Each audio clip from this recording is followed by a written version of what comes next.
आज Doubtnut app download करें। Doubtnut पर अपने सभी गणित, रसायन विज्ञान, भौतिक विज्ञान और जीव विज्ञान के डाउट्स का करो सफाया। बस प्रश्न की फोटो खींचो, एक ही प्रश्न को क्रॉप करो और तुरंत वीडियो सोल्यूशन पाओ। अभी डाउनलोड करें।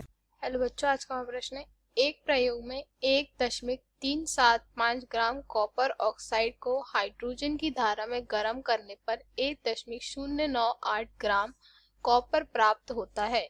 दूसरे प्रयोग में 1.176 ग्राम कॉपर को नाइट्रिक अम्ल में घोलकर गर्म करने पर क्या मिलता है हमें? 1.476 ग्राम कॉपर ऑक्साइड प्राप्त होता है। इन आंकड़ों से रासायनिक संयोग के जिस नियम की पुष्टि हो रही है उसका उल्लेख कीजिए। हमारा प्रश्न हमसे ये पूछा है, ये जो हमें प्रश्न दिया गया है इसमें कौन सा हमारा नियम लागू होता है। तो आइए बच्चों हम जानते हैं कौन सा नियम लागू होता है और कैसे। तो बच्चों जो हमारे इस प्रश्न में कौन सा नियम लागू हो रहा है वह है हमारा स्थिर अनुपात का नियम, यानी कि निश्चित अनुपात का नियम। स्थिर अनुपात का नियम, इसको बच्चों हम निश्चित अनुपात का नियम भी कहते हैं। इसका प्रतिपादन किसने किया था बच्चों? प्राउस्ट ने। इसका प्रतिपादन किसने किया था बच्चों? प्राउस्ट ने। तो आइए बच्चों हम जानते हैं कि ये नियम का अर्थ क्या होता है। किसी रासायनिक योजक में अवयवी तत्वों के भारों का सदैव एक निश्चित अनुपात रहता है। इसका अर्थ क्या है? कोई भी रासायनिक योजक में हमारी जो इसकी अवयवी होती है तत्वों की, उसके भारों का क्या कैसे रहता है? हमेशा वह निश्चित अनुपात में रहता है। ठीक है, अवयवी हमेशा इसके भारों की कैसी रहती है? हमेशा बच्चों निश्चित अनुपात में रहती है। तो इसको हम क्या कहते हैं बच्चों? हमारा स्थिर अनुपात या निश्चित अनुपात कहते हैं हम इसको।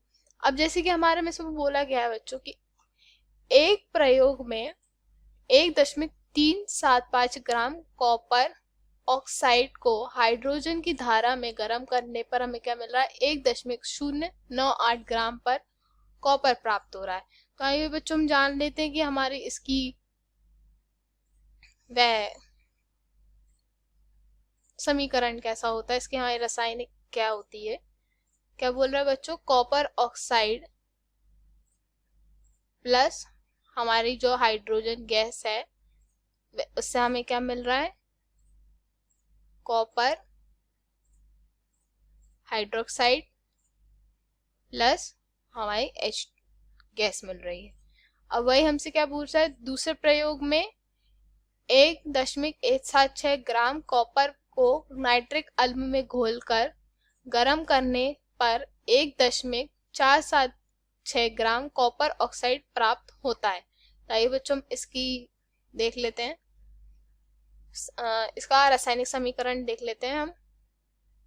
कॉपर प्लस हमारा 4HNO3, यानी कि कॉपर को नाइट्रिक अम्ल, मतलब हमारा कॉपर को नाइट्रिक अम्ल में डाल रहे हैं, हमारा एक्वस में रूप में है।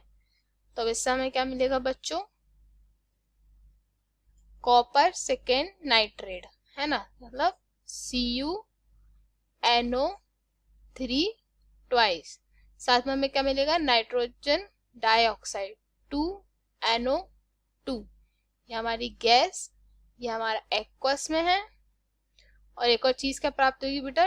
2H2O बच्चों। तो जो हमारा क्या है? लिक्विड रूप में है। बच्चों हमने यह समझा कि हमारा कौन सा अनुपात यहाँ पर लग रहा है? स्थिर अनुपात। यहाँ पर हमने इसके रासायनिक समीकरण को भी बना के देखा कि कैसे मिल रहा है। तो ये था बच्चों हमारे इस प्रश्न का उत्तर। धन्यवाद। कक्षा 6 से 12वीं से लेकर नीट, IIT, JEE वो एडवांस के लेवल तक 1 करोड़ से ज्यादा छात्रों का भरोसा।